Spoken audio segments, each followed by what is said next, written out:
শীত পড়ার সাথে সাথে একটা জিনিস দেখা যায় যে একটা পেটের একটা গন্ডগোল হয়।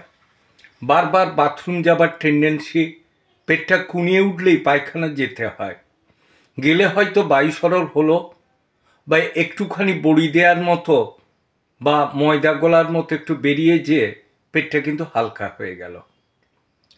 এটার কারণ একটাই হতে পারে, আমরা সব সময় জামা কাপড় পরে থাকি। দ্বিতীয় হচ্ছে, খুব ভালো করে আমরা ঠান্ডার ভয়ে স্নান করি না। তৃতীয় হচ্ছে, শীতে প্রচুর আনাজপাতি পাওয়া যায় এবং নানা পদ রান্না করে খাওয়া হয়। এগুলো খাওয়ার ফলে এবং খুব বেশি ঘোরাঘুরিও শীতকালে করা হয় না, জল কম খাওয়া হয়, তাহলে পেটের গোলমাল হওয়াটা অস্বাভাবিক নয়। এবং পেটটা কুনিয়ে উঠে পায়খানা যাওয়াটাও সেটাও কিন্তু অস্বাভাবিক নয়।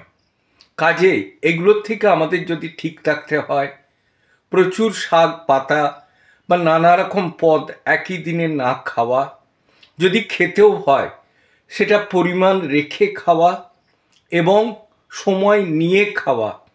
যদি দেখা যায় দুপুরের খাবারটা চাপাচাপি হয়ে গেছে, সন্ধে বা রাত্রিরের খাবারটা হালকা খাওয়া বা না খাওয়া, অথবা শুধু জল বিস্কুট অথবা একটু মুড়ি টুড়ি খেয়ে কাটিয়ে দেয়া।